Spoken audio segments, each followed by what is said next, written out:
All right, we'll call the meeting to order for the Board of Adjustment, February 2024.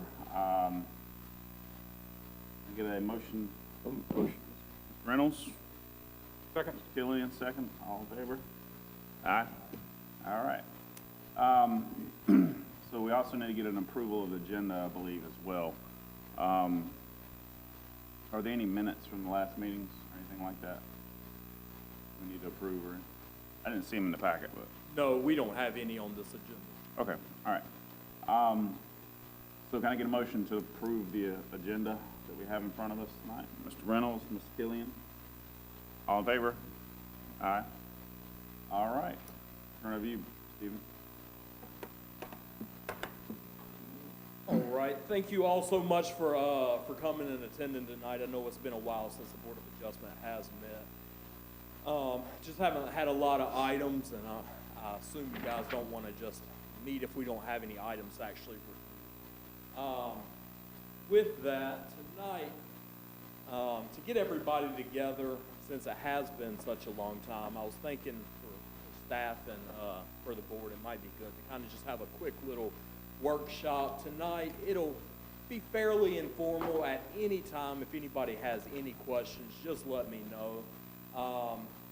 To preface, it's a lot of information, and Board of Adjustment material can go super deep in the weeds. Tonight we're just going to get kind of the top of it. Again, you have any questions, just let me know. Also, if you're fairly new to the board, please don't let this make you nervous for any of the future meetings, because we will walk the board through all of the meetings. So you don't have to remember all of this, but some of it's good to know just. All right, we're going to start the Board of Adjustment meeting. We currently have on board Ed Reynolds as the vice chair, Garrett Killian, Alfred Phillips, Brian Miller as regular members, Jeff Briley as an ETJ member and the chairman, and as an alternate, Devin Johnson. We do have an ETJ member that's vacant, alternate member that's vacant. If anybody does know anybody within the ETJ, that might be. The chair presides over the board meetings and administers the oaths to the witnesses. Vice chair, of course, assumes the role of the chair during his or her absence. Both the chair and vice chair may participate in all communications, deliberations, and vote on all issues. Other members may participate in all deliberations and vote on all issues. Alternatives may participate in deliberations and may vote if a regular member is absent or excused from voting. The alternate will then replace the absent. So what is the Board of Adjustment? The Board of Adjustment is a quasi-judicial board, essentially very similar to a court case. You must rely on findings and facts. You remove all of your emotion, all of your opinions when making these decisions. You are the judge. You're interpreting law based on a set of rules and criteria, procedures that are outlined by our zoning ordinance, but mostly state statute. Board of Adjustment has two common functions and hearings. A special use permit and a variance are the two common hearings that we will see. You may also see administrative review of zoning permit decisions, a review of vested rights cases, or review of non-conforming use changes to other non-conforming uses. Believe it or not, you will very likely see a case in the very near future of a non-conforming use change to another non-conforming use. I actually did not know it was in the zoning ordinance until fairly recently. So it is a very unique scenario that may be coming to the board. Of course, all of these are gonna be, discussed a little bit deeper, tonight. No more gaming cases. What, oh, okay, yeah. Yeah, hopefully not. So again, most common Board of Adjustment duties, variance and the special use permit. This board has seen a lot of them over the years. A variance is simply a request to deviate from zoning requirements.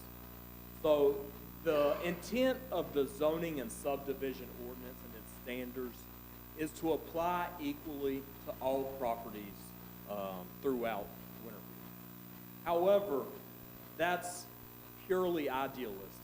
Every now and then there is a case, a property, a scenario that is extremely unique, creating a hardship for the property owner, and that is the intent of a variance, is to review these extremely unique cases and determine if there is a hardship on their property due to their property and scenario.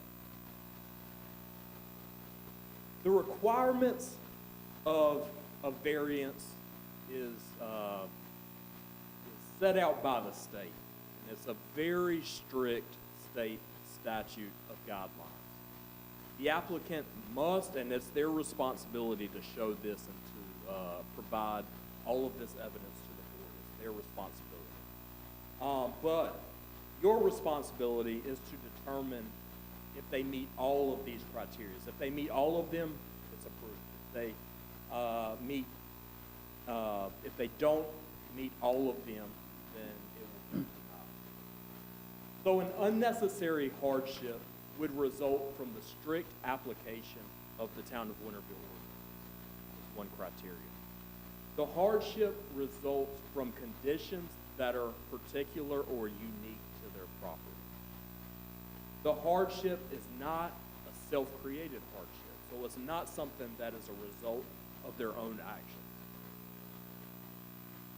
In granting a variance, three other questions that the board has to review is the request consistent with the intent of our ordinances? Is public safety secured in approving this ordinance? And is substantial justice achieved in granting the request as well?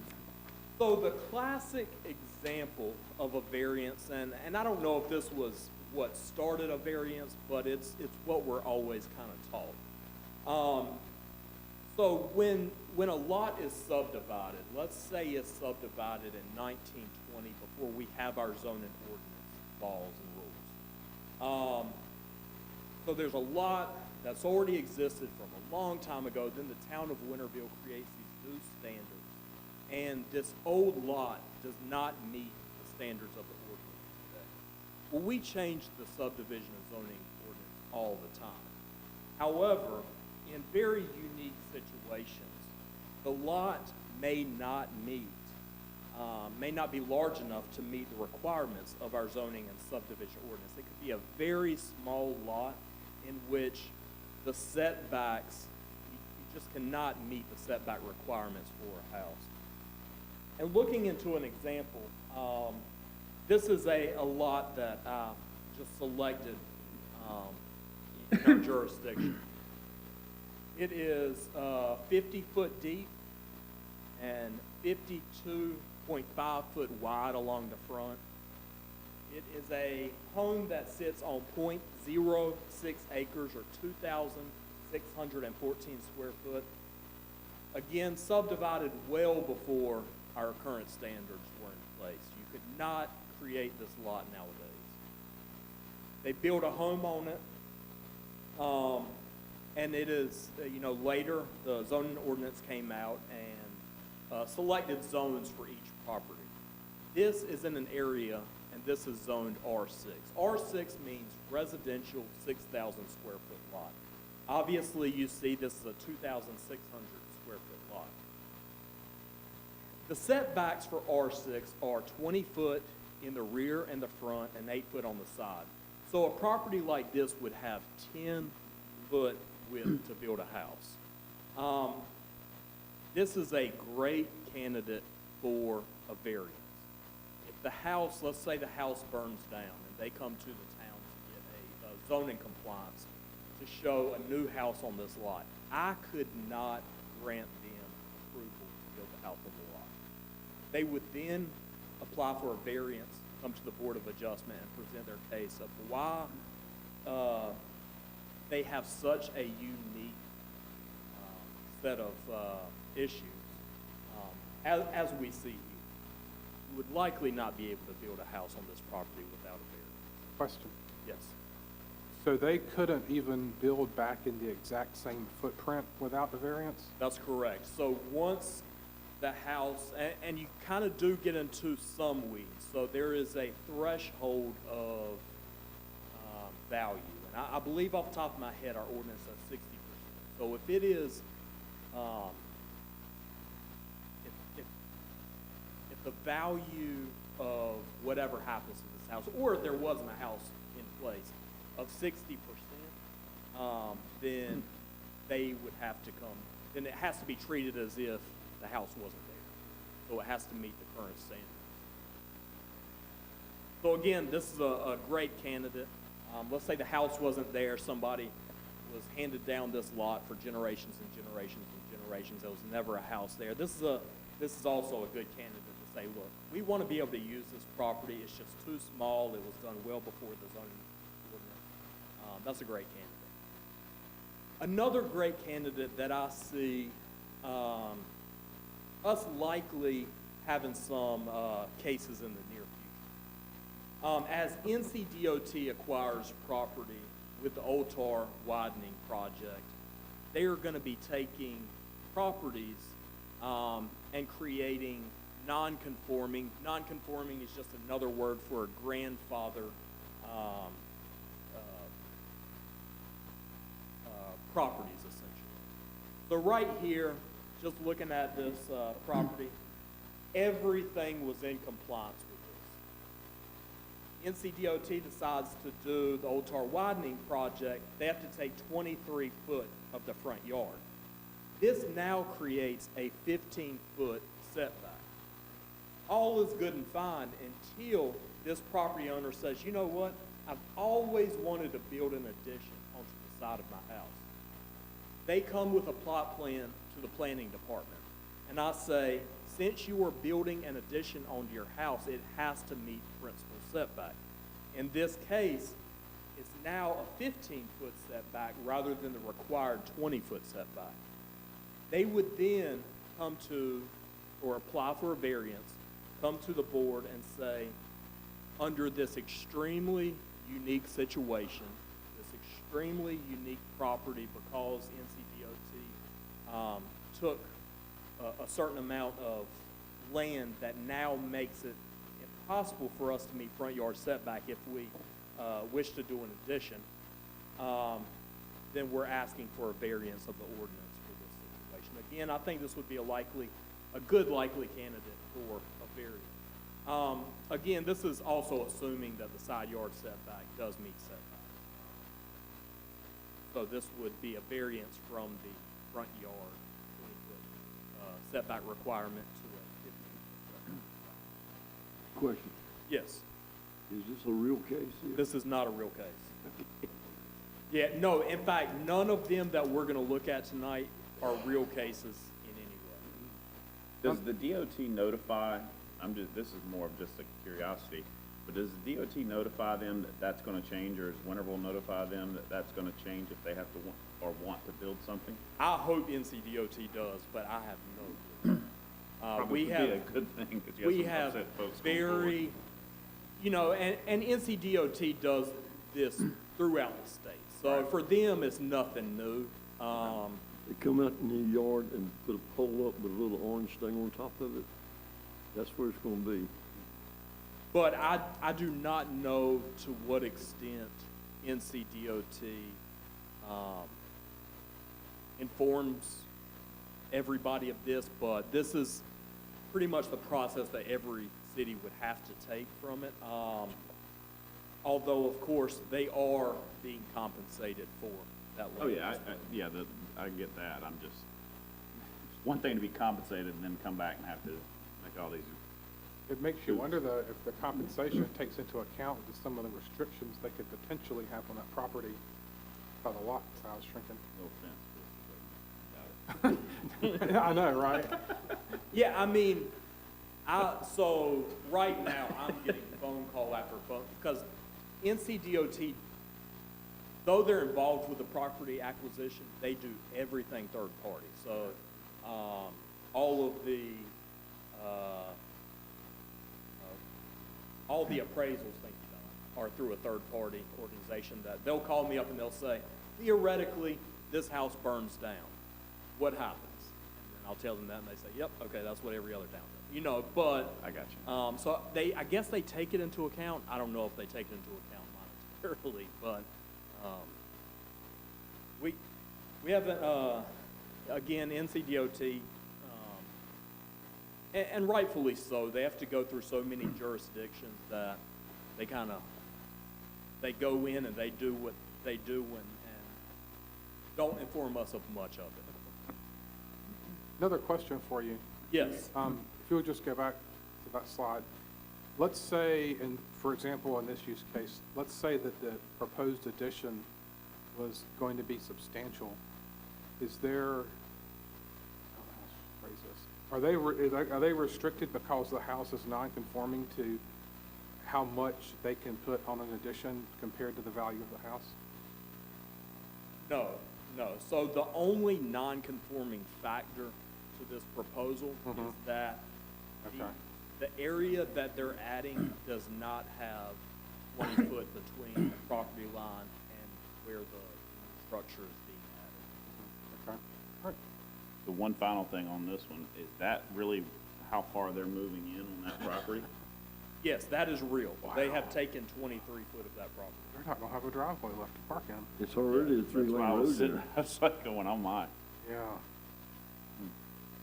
And that's why I did want to bring this one as an example, because I don't know for a fact, but I think it's gonna be reasonable for us to see, examples of this in the future if a property does happen to, burn down or something happens to it, or again, somebody just wants a simple addition on their property. Has the Department of Transportation even come to you on this tar road project?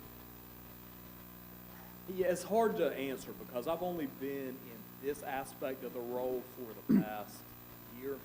So no, not me individually. I will say they did do meetings at the very beginning of all this, and I am part of what we call the Metropolitan Transportation Organization. So they do receive input from the town and the community. Right. But no, since everything has been designed for years now, they're really more hitting the ground running. So is Vernon White Road gonna be turned on and, Realigned with Tabard. yeah, That is how the design shows.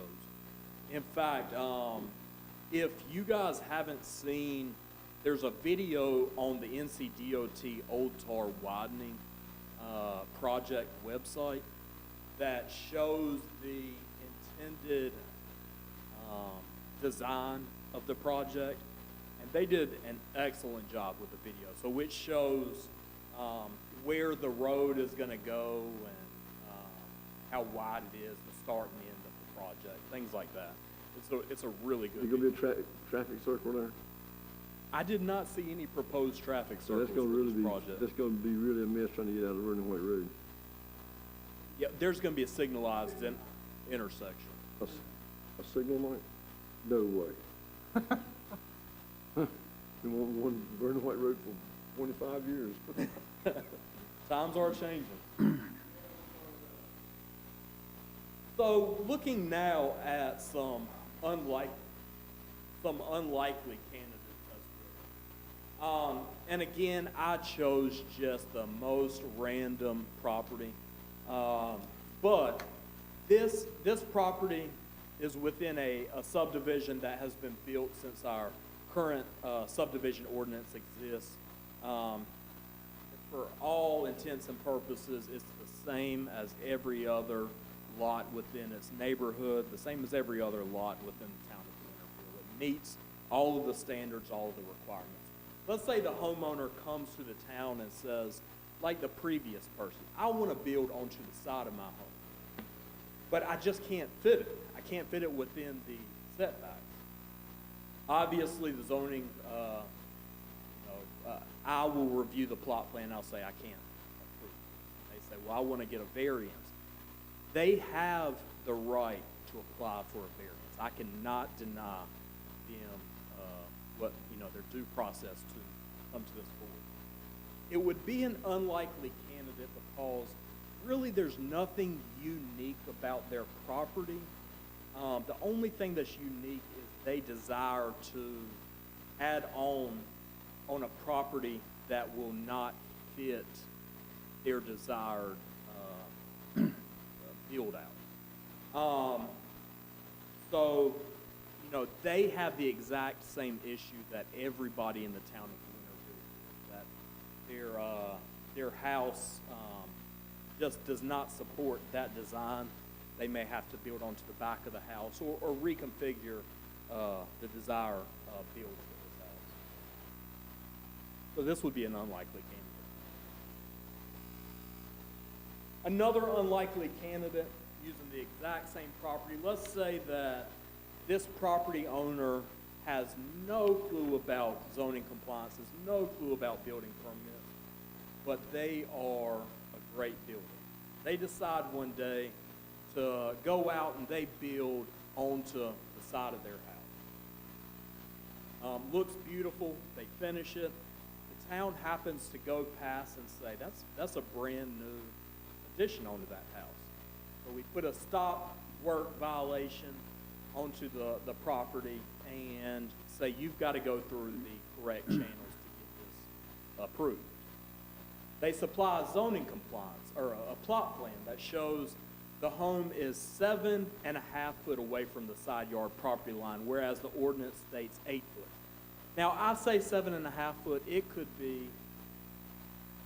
be 7 foot 11 inches. They are still technically in violation. I do not have the ability to say you are a 1 inch or a centimeter off, you're good to go. They do have the ability, again, I cannot deny their rights, to apply for a variance to the Board of Adjustment. The Board of Adjustment should not use, again, it's essentially findings of facts. Not consider their intent to maybe improve the neighborhood or their ignorance not knowing that they could not build that structure. This is not a likely candidate for approval. And I actually had one very, very, very similar to this about 3 months ago. This gentleman came in for a zoning compliance to do just a small addition onto the front of the house. Next thing I know, the guy tore down the entire house and rebuilt it from scratch. I mean, absolutely insane. So we go out there, do a stop work order, and I tell them, you've got to get a plot plan. We've got to see how close it is to the property line. This property and the proposed home would have perfectly fit on it. It had the dimensions and the size. He had unintentionally built it within the side yard setback. So of course we give him all of these, all the list of things that he can go through. You can tear this house down. You can move it. You can pick it up and move it. You can attempt a variance, although it's not a good candidate because you did this yourself. He decided to tear down a portion of the house that encroached within the easement to then obtain a zoning compliance that showed proper setbacks.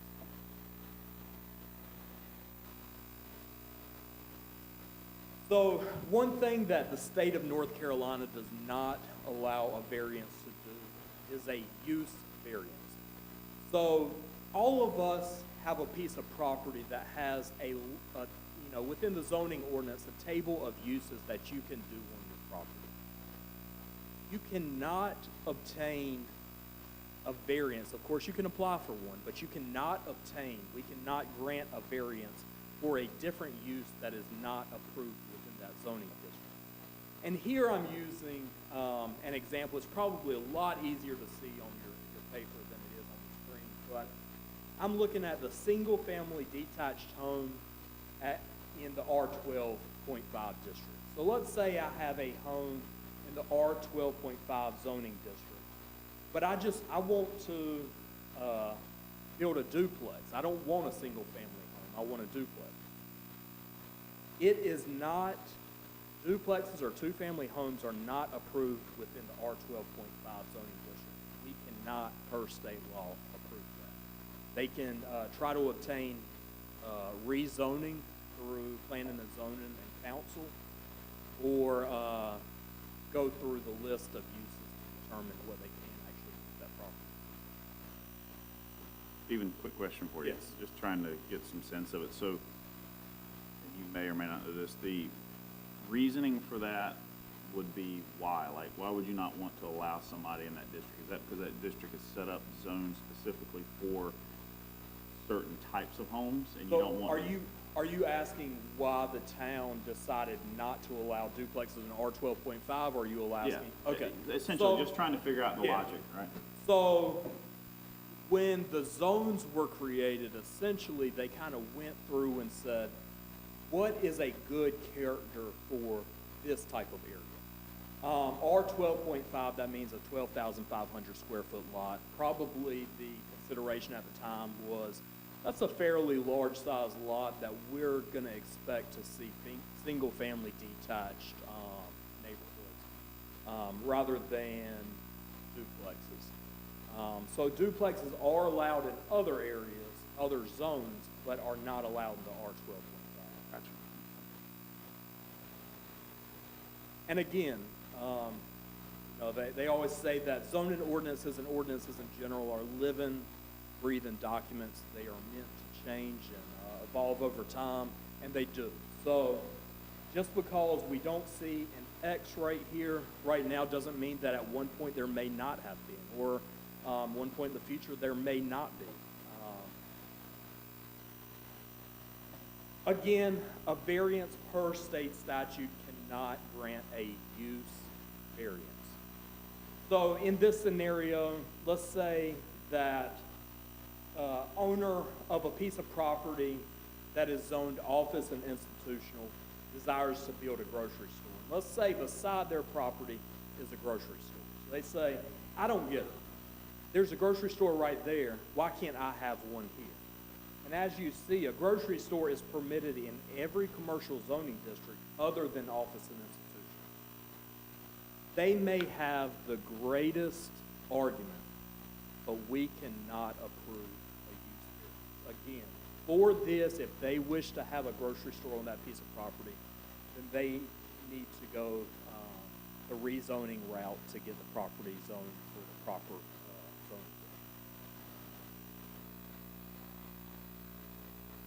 The last topic that we'll cover under a variance is reasonable accommodations. The state allows, whenever unique situations may occur on somebody's property in which someone has a disability of some sort that the ordinance would affect their disability and ability to kind of live on that property with that disability, a variance is able to be used in that scenario for reasonable accommodation of this. So in that other case, the first case you had up there where they had the setback was only 15 feet, if they needed a ramp in the future, that would be a reasonable accommodation. would be. that You would allow, okay. It would be. Or maybe if they needed to add on another room to the house to accommodate for a disability potentially? Potentially, yeah. Right. So reasonable accommodation is fairly broad. Of course, we will still look at all of the factors of a variance. Is it going to affect the area in general? Is this, if they do add on to this piece of property to reasonably accommodate their disability, is it going to affect the neighborhood? If so, then, I mean, it still can be denied, but Gotcha. it's worth reviewing each unique scenario to determine the request. A variance, just like every Board of Adjustment case, you can go as deep into the weeds as it could drive you crazy. There are tons and tons and tons of articles out there. I will say, in North Carolina, the UNC School of Government does an incredible job when it comes to zoning and Board of Adjustment research and articles. But if you have any questions, you can always give me a call. I'm not going to say I'll know it off the top of my head, but I can certainly do research myself and try to get back with you. Next, we are going to look at the special use permit. I guess before I get off of variances, does anybody have any questions about variances before? Okay. Next, we're going to look at the special use permit. So our zoning ordinance has a table of uses. We kind of briefly looked at it a minute ago. Within the table, permitted uses are shown with an X. That means they can come to the planning department with a zoning compliance and I can grant them approval. Special uses are represented as an S. This means they have to go to the Board of Adjustment for approval. Special uses often accompany an SR or a special requirement, which means additional requirements in order for the board to approve that specific use. Of course, a blank box or no S or X within the box means that it is just not a permitted use. Looking at the table of uses, we're just going to use the antique shop as an example. On the far left, the use type is antique shop.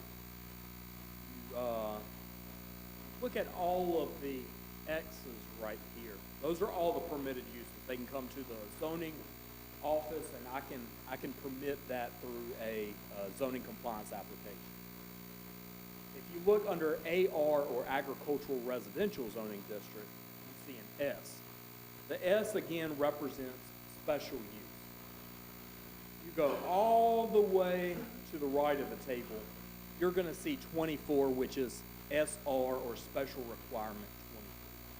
These are special conditions that must be met in order for this use to continue for this property. So special requirement 24 and all of them are different, but for antique shops, it states that within the agricultural residential district, and these are findings of facts that the applicant will have to present to you for you to determine if they are meeting all of the findings of facts. Again, it is 100% their responsibility to ensure that you have enough information to, without a doubt, approve. In this case, special requirement 24 states only one principal structure per lot. So they cannot have a house and an antique shop on this property. No more than one permitted use per principal structure. So they cannot come to the Board of Adjustment for an antique shop and then 2 years down the line say, you know what, I really also want to sell wholesale agricultural products out of this site as well, and come to the Board of Adjustment to have that added on to the use. They can only have one permitted principal. In this case, there's a maximum gross floor area designation. And there's also a separation requirement. A lot of uses will have separation requirements from certain things, whether that's from schools, churches, residential properties. In this case, it essentially says that you cannot be within 400 foot of an existing principal use structure on an adjacent lot. So it can't be 400 foot, within 400 foot from the neighboring home.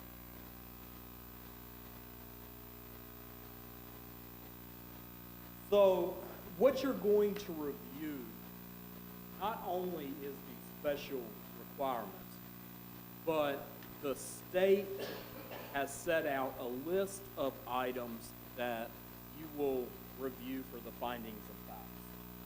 Is it listed as a special use under the zoning ordinance? So essentially, is there an S for that zoning district for that use? You have to determine, will the use endanger public health or safety? Again, you have to approve all of these for it to be passed.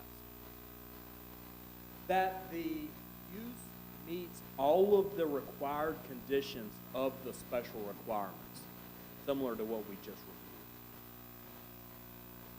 That the use will not injure the value of adjoining or abutting properties. Then separately, if it does, then is it a public necessity? If it is going to injure the value of the abutting property, then pretty much what the state's saying is it better be needed for the public. And that the location and character of the proposed use and design is in harmony with the area, its location, and is in general conformity with the development of the town and the environment. You know, some of those are a little bit more ambiguous than like a variance. And you know, that's what the board has to review the case and really review what is being presented to determine. You have to check off each one. You have to check off Right? every single one for it to be approved. If one single one is not approved, then it'll be denied. In addition, for special use permits, the board has the right to impose additional restrictions onto any special use permit. And you would do this to ensure that they are meeting public welfare, that the public welfare is secured, that substantial justice is done, and that the purpose and intent of the ordinance is served as well. So you can always put special additional restrictions on something that you feel may need additional restrictions. Additionally, special use permit is always binding with the property, not the applicant. So let's say I have a agricultural residential piece of property that I have an antique shop on. When I sell that piece of property, the next owner can then have an antique shop on that property. Now, they can't say, well, you know, they had an antique shop and, you know, haircutting is similar. It has to be the exact same use and necessity. What's that? You can't get an antique haircut, right? That's right. Deciding on special use permits, again, you're the judge. You have to take out the emotion. There are going to be tons of times where your decision is going to be extremely costly for the applicant. And we cannot use that as a factor in most cases. You will see a case where you can use that as a factor, but I'll cover that in a little bit. So, if uncontradicted evidence is presented that the standards of the ordinance will be met, the Board of Adjustment must approve special use permit. Have to, state law. If insufficient evidence is presented that the standard will not be met, so you do not have 100% feeling that the standards of the ordinance will be met, it must be denied. Again, this is the responsibility of the applicant to present all of this to you. So if they do not present 100% facts and findings that you can say, okay, you're meeting that, then it has to be denied. Now, if there is conflicting evidence, the board then has to review the findings and facts to determine whether to issue or deny the permit. Often, if you do have a case that isn't fully weighted down in one side, this is where you may place additional restrictions onto that special use permit if you do decide to approve.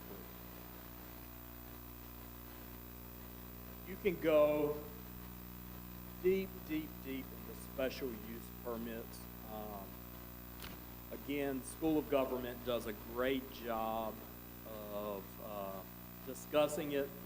I will warn you, some articles will be pages long about the meaning of what one word means. So it can get very crazy and deep if you continue too deep into it. Again, if you have any questions, though, just let me know. I'll see if I can.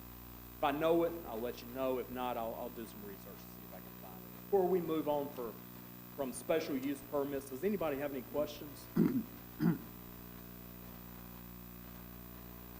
Okay, moving on, we are going to look at some of the less common Board of Adjustment duties. In fact, I have not personally seen any of these. I'm not sure if the town of Winterville has ever seen them. A Board of Adjustment review of zoning permit decisions. So let's say somebody comes into town hall with a zoning compliance application. I review it and I say, nope, you can't do it. It's not per our zoning ordinance. I deny it. To give them substantial justice, they have the right to appeal the decision to you for review. Pretty straightforward. Board of Adjustment reviews for vested rights cases, these can get pretty interesting. So again, like we mentioned before, zoning ordinance changes all of the time. In some unique scenarios and cases, somebody may have received an approval from the town of Winterville for some project or plan, and then the zoning ordinance changes in a way that substantially affects their project. Now again, we change ordinances all the time, so we do expect when we change an ordinance for it to affect somebody. What makes this a little bit more unique than just happen to affect them are there are a list of findings and facts that the state provides for us to review if they have a vested right, if they can continue to build the way that they thought they were going to be able to build before the zoning ordinance changed. So in this case, if substantial expenditures were made, so let's say somebody has a final plat of a subdivision, so they just built an entire subdivision. We change the side yard property setbacks, and now they say, we just cannot, there's no way we can fit a house on here. We just built this entire subdivision for nothing. In that case, they have likely spent a considerable amount of money to develop that neighborhood. Expenditures were made in good faith. This developer had no clue the town was about to change the side yard setbacks. There was no way that they would have known. It wasn't something they were trying to trick anybody. They just happened to be in the wrong place at the wrong time. So again, they believed that they would be able to complete the project as the project was approved by the town. The expenditure expenditures were made in reliance on a valid government approval. So some sort of plan, document, plat of some sort has been approved by the town for this project. So it's, again, it's not like, somebody says, well, I just didn't know that the town was gonna do that. No, in this case, they have carried something through the town that the town has approved and since changed the requirements. And finally, the final review is whether the owner would be harmed without obtaining these vested rights. So again, looking at the final platted neighborhood that now they just can't build homes, are we expecting them to build tiny homes or change the model of homes because of the new requirements of the zoning? Is that something valid? And that's something that this board would have to. Did we pull, like my property, for example, when I moved it, I was just county, not town.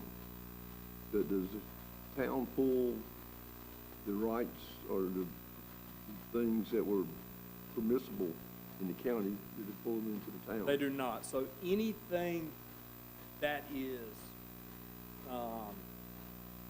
anytime something is changed in the zoning ordinance or whatever exists in the zoning ordinance right now applies to every single property unless they come to this board for approval of that specific.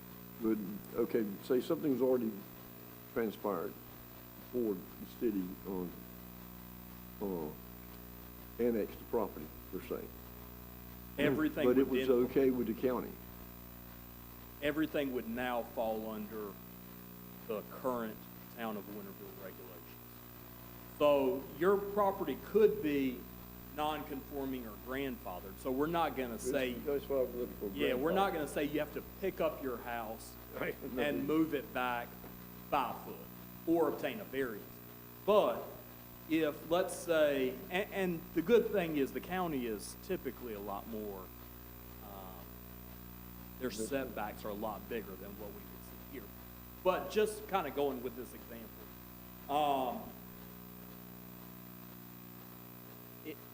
I don't even know where I was going. It would go back to the first case, right? Basically, as long as your property stayed the same, you're good to go. If you decide to build on it again or change the property at all, then you have to come back to Winterville for a variance. You're not grandfathered in the Right. county. Exactly, yeah, that's exactly where I was going with it. Yeah. Thank you. That's where I was going to. But you know, one of the stupidest things in the county, you can have a 12 by 12. Like a barn. Accessory building. But you can't have a 14 by 10. That's great. I know, I thought it was crazy too. Yeah, I didn't know that. This is one that, again, we will likely see, or potentially see pretty soon. Never knew anything about this within the zoning ordinance, but research recently has led me to this. Our zoning ordinance has a section in it that says non-conforming uses. So if you have a non-conforming use, kind of like discussed, that means it was likely there before this zoning ordinance was established. And over time, as things have changed within the zoning ordinance, that is no longer allowed within that zoning district. So we consider it a non-conforming use, again, typically referred to as grandfathered use. How many different projects can you have off of one building, one permit? I'm not sure. What's the for a variance? Well, no, just a legitimate building permit, okay, for an addition. Okay. If they did an addition, then they decide to do something else, do they have to go back and get another permit? So they would. Okay, and then if they decide to do something else, they get the third permit? That's correct. But it is, one permit does not cover all of them, That's correct. even though you said it all at the same time? That's correct. Okay, thank you. If I'm understanding the question. Well, yeah, that's the way I see it also. So if you have a non-conforming use on a piece of property, of course, you can continue that use. So, Don may own, let's say, a grocery store that is a non-conforming use on a piece of property. I can purchase that, I can continue the use, no problem. It doesn't matter who owns it, it matters what the use is. I could continue that grocery store, or I could look into the zoning ordinance and say, within that zoning district, what else could I change this piece of property to? So anything that's a permitted or special use, I can then determine, okay, I can change it to that. Our zoning ordinance has a very unique allowance that says, if you have a non-conforming use and wish to change it to another non-conforming use, only in this situation. So if you have a conforming use, you cannot change it to a non-conforming. But if you have a non-conforming use, you can propose to the Board of Adjustment another non-conforming use that more closely associates with the permitted uses in that zoning district. And I think the intent of this and the reason for this is, let's say I have the grocery store, and it is a nuisance for the neighborhood around me. And I say, look, I guess I'll just continue the grocery store because I can't do anything else on the piece of property. And we know it's a nuisance to the area. And then I decide one day, you know what? If we turn this into a skating rink, whatever, then I could continue to use this piece of property. And I'll look into the zoning ordinance and I see, you know what, there are other types of facilities. It might not be a skating rink, it might be a theater. It might be a indoor assembly for plays. And then your objective here is to determine, is the proposed use more in alignment with that zoning district than the current use. So what you would have to do is look in the table of uses to see, okay, what's comparable, or find the exact use that they're proposing and saying, is this use more closely associated with the uses of this zoning district, or is it not? Or is it the same, in which, no, you shouldn't be granted either because it's essentially both non-conforming. And again, you're probably very likely going to see something similar to that. It's not this example. This is just, I just pulled this out of nowhere. But let's say I own 309 Lee Street. If those of you who are familiar with this apartment complex, it is a unique apartment complex in a unique area. It is, it's surrounded by single-family residential in the back of the neighborhood, very unique for the area around it. Let's say I own it and I say, you know what, I'm just tired of being a landlord. I'm part of the Shriners, and the Shriners decide we need to find another location. I think to myself, you know what? This would give me the ability to get out of being a landlord, and we have a building that we could use as the ordinance states, fraternal organization, building for fraternal organization meeting. So I could then come to the Board of Adjustment and say, I currently have an apartment complex here. I want to use this as a fraternal organization meeting facility instead, and ask for your approval. Again, you're going to be looking at the table of permitted and conditional uses to see, is that something that aligns with that zoning district at all, or is that type of use similar, or even more similar than the surrounding uses?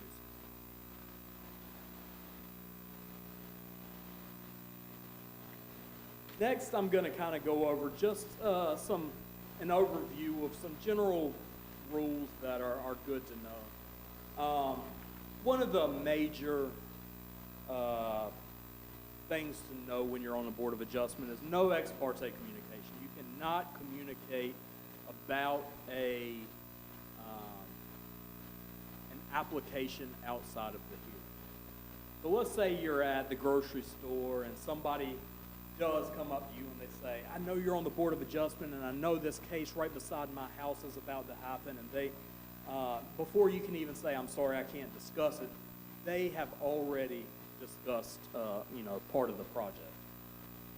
That's not something you can avoid. However, it is your responsibility to, at the hearing, acknowledge that somebody did bring this up and acknowledge, if it's true, that the communication and conversation does not affect your neutrality in reviewing the case. You'll have to stay neutral. With that, you can certainly, on a Board of Adjustment hearing, go visit the site, go drive past it. The UNC School of Government pretty much says, if you decide to do that, just be smart about it. Try not to do it in a way that the property owner or somebody may say, well, what are you doing? And then start to, have a conversation about this. And in looking at the site, if it helps you kind of understand what you're going to be looking at, that's great. But it should not persuade you or create bias one way or another prior to the actual meeting. How long would it take the city council to make a change in an ordinance of the town or create a new one? So theoretically, 2 months, generally 3 months would be the absolute best. So any ordinance change requires a public hearing. So we would first go to the Planning and Zoning Board for their recommendation. Next, we would go to council on the first meeting. They would schedule the public hearing. So they would set it up. Then we'd meet all state statutes to actually have the public hearing at the following, the third month in this total review. And that's when a public hearing would be held and a decision made on the third month. So in the best case scenario, 3 months, really. 3 months. Again, we kind of touched on it a little bit. No bias is allowed. Board members must remain neutral and cannot participate if they do have a bias of the hearing. Really, there's two kind of concerns here. We are all human in that there may be a subject that you are just particularly charged about. Maybe because it's beside your house, or the person that came to you at the grocery store, the things that they said, even though you've tried to shake their comments and the things that they said, you just can't. And you know deep down you have a bias going into this. That's perfectly fine. But you should recuse yourself from participating, and that's including any conversation regarding the matter, and voting on the item itself. Separately, let's say we have a board member that on a particular subject, they are just, let's say they love Winterville the way it is, don't want any more growth. No more growth, no matter what somebody brings to this board, I don't want it to grow anymore. Or for whatever reason, they hate nursing homes or they hate mobile homes. And they say, I'm not going to allow either of these within the town. Those are people that, unfortunately, should be honest with themselves and step down from the board of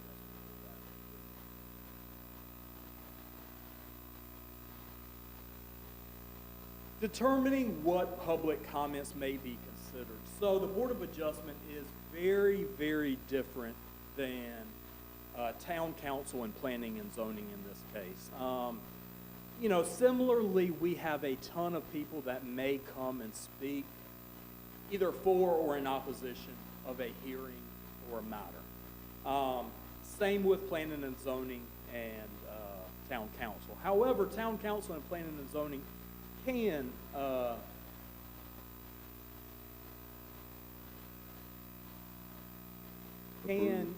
consider the comments, opinions, non-professional opinions of those who speak. The Board of Adjustment cannot. We have to, or you as the board, have to determine, again, when I was stating that, School of Government and other organizations can write pages and pages on one word, these are the three words that they typically will write pages and pages and pages. Competent, material, and substantial. The state says that we can only, and it's fine if somebody comes up and says something, it's just what we can use as a board to actually make a decision. We can only consider competent, material, and substantial evidence. Competent, per the state, means it must be factual and not opinion-based. We often hear, and this is the number one thing you're going to hear on any public comment, whether it's Board of Adjustment, Planning and Zoning, or Council, is that this proposal is going to injure my property value. It's going to deteriorate my property value. Everything's going to go down. We cannot use that as evidence unless they actually bring a study or a professional on that exact, even a professional on that exact matter is kind of wishy-washy, but bring some type of study that shows for an absolute fact that this will injure their property value. And I'm just using that as an example. You know, whatever it may be, it has to be fact-based and not emotional or opinion. Material. So relating to town standards directly and accurately, and it could be evidence for this particular case. So we're going to go back to the example that we used a little bit ago, the antique shop.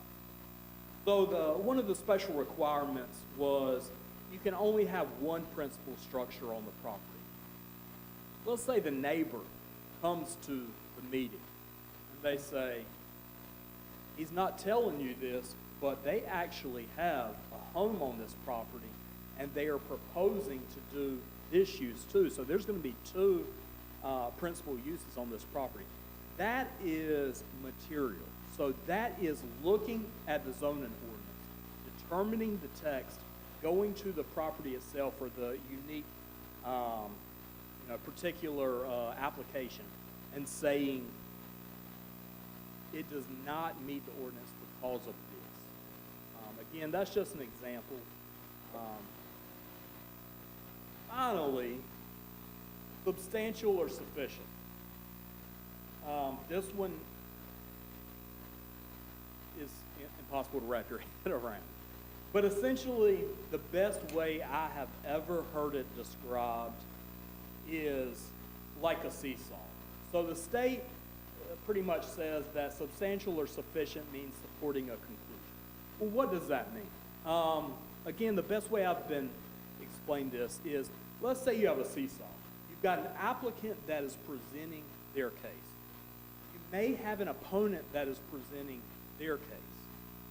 If one party piles enough substantial evidence to just lift their side, so they're just weighing it down with all of their evidence, and the opposite party is unable to tip with their evidence the seesaw, that should be substantial evidence. I know that is just such an abstract way of describing it, but it's the only thing that kind of made sense when explaining if anybody has any questions on that one, I'm not. But similar to the case we had recently where there was no evidence presented, you couldn't approve it. It had to almost be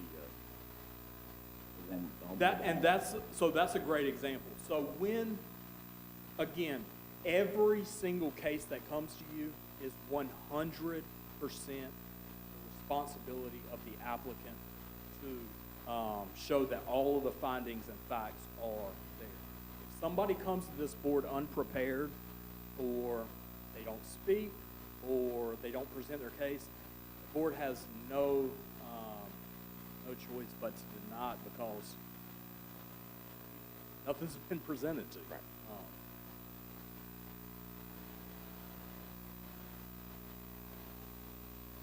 That property, excuse me, that property on the corner, Vernon White Road, which is the old Vernon White house, you know, if something came up, I think we voted it down and went back to the city council, and they voted on it again and approved it. So those would have had to have been two different matters. I know that at one point they came to the Board of Adjustment Right. for a bed and breakfast. Separately, probably about a year or so later, they went to town council to get a full rezoning of the property. There are three types of conflicts of interest in which a Board of Adjustment must recuse themselves. A financial conflict in which there's direct, substantial, and readily identifiable financial impacts. A relationship conflict of interest in which the applicant or the application affects or involves close family members, business associates, social relationships, things like that. That's obviously something that you have to determine yourself. And then, as we've spoken, neutrality conflicts, or a board member having some type of bias on a subject prior to coming to the meeting. Just to kind of give you a little bit of a overview of procedures. So when an application is submitted to town staff, to meet state statutes, we have to place a Board of Adjustment sign on the property. We have to mail notices to adjoining property owners.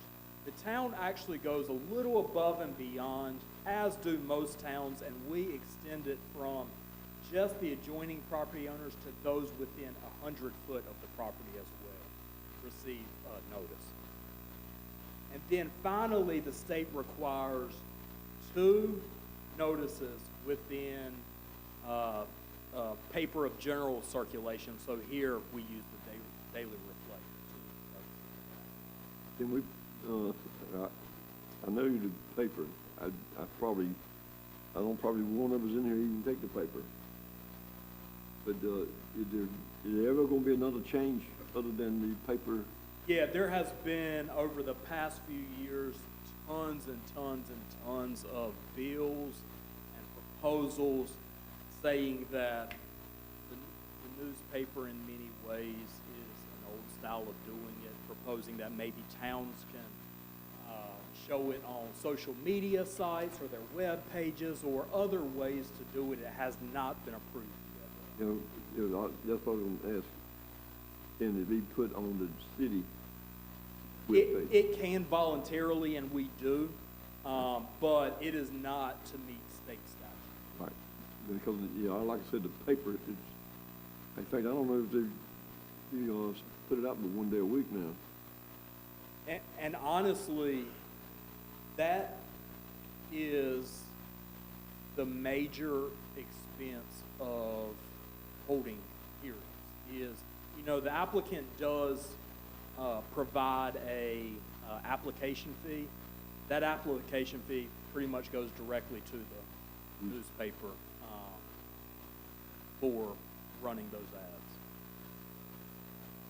So after staff meets all of these state statute requirements of notice, we distribute the agenda packets to all parties. We include the application and associated documents to the applicant, as well as any other necessary documents. Just some general notes. Again, as we've discussed, the burden of proof is always on the applicant. They have to present sufficient evidence that allows you to comfortably make the findings and facts that all required statutes will be met.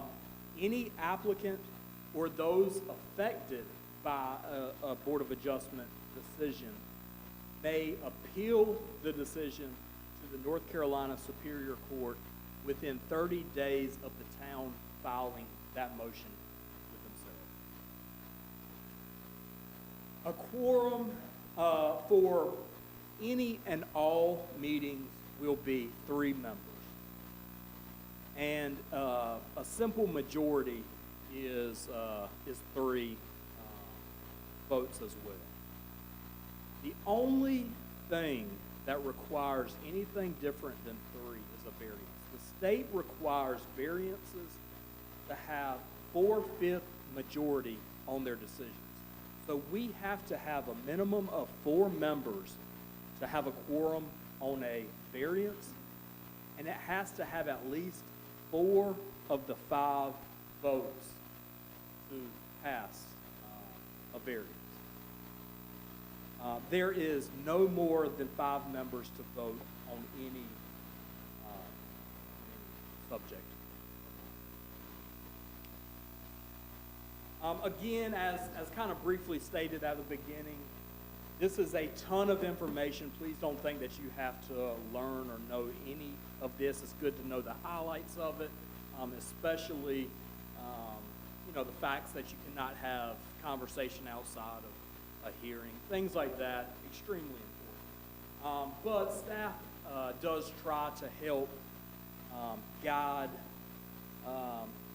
the procedures and processes of the meetings, and with that we try our best to not guide any decisions of the board. That is purely a decision of the board. But we are here to answer any questions that you might have as well.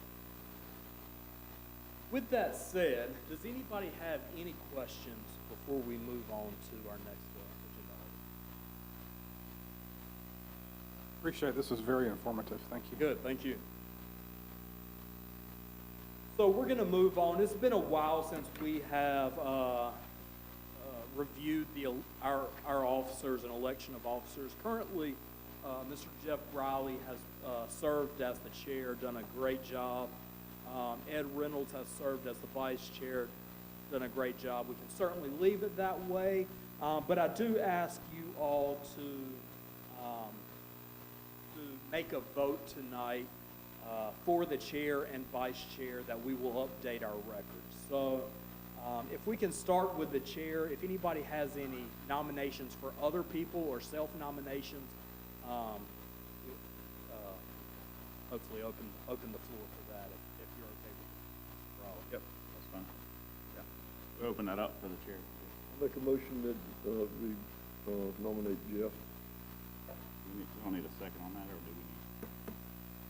No, Anyone we're else? just nominations Okay. right now, so. Anyone else? If there are other nominations. All right. Take a vote. I guess that would be. Yeah, Still need to vote, someone right? will have to second Okay. now. Do we have a second? Second for you. Yeah. Yeah. You can't nominate. I can't nominate. I can nominate myself, Could though, you right? second yourself? That's a good question. I think you can. Self-nominate. Yes, you can. Yeah.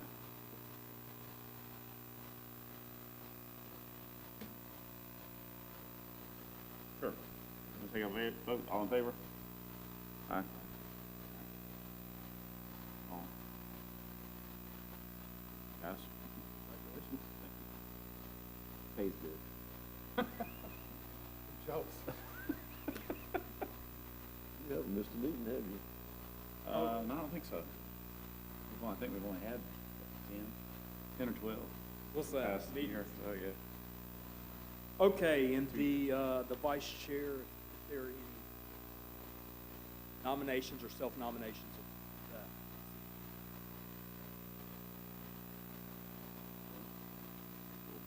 Nominate Mr. Reynolds. Second. All in favor? Aye. All right.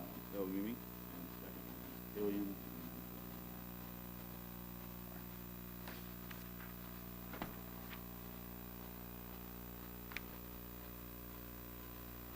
Let me get through this last page.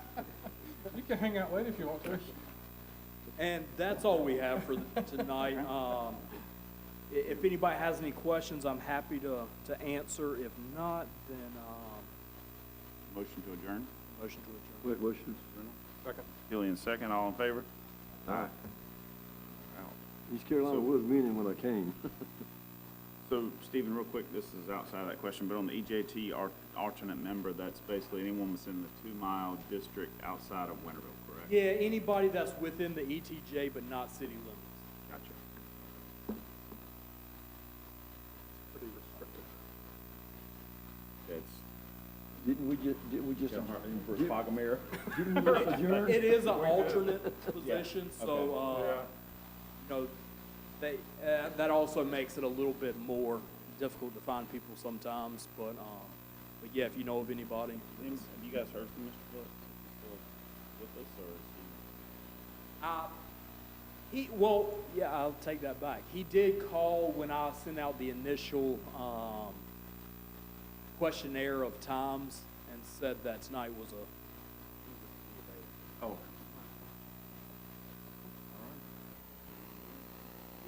Good, Don?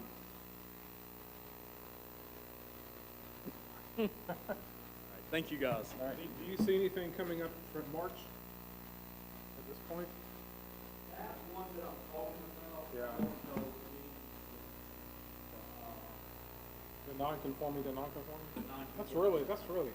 It's very interesting. Because I was sitting here thinking of a really unique scenario if it ever comes up. Don't tell me. It cost me $50,000, so I had to move. Is everyone? I don't think it's safe to take 23 foot off the property like that. That's fine.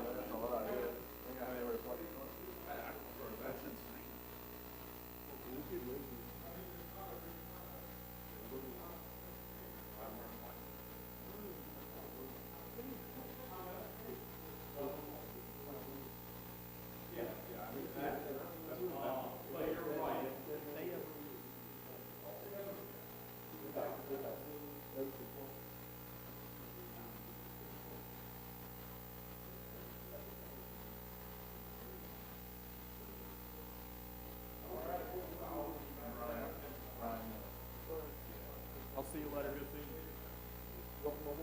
Yeah, that would be, but no, that's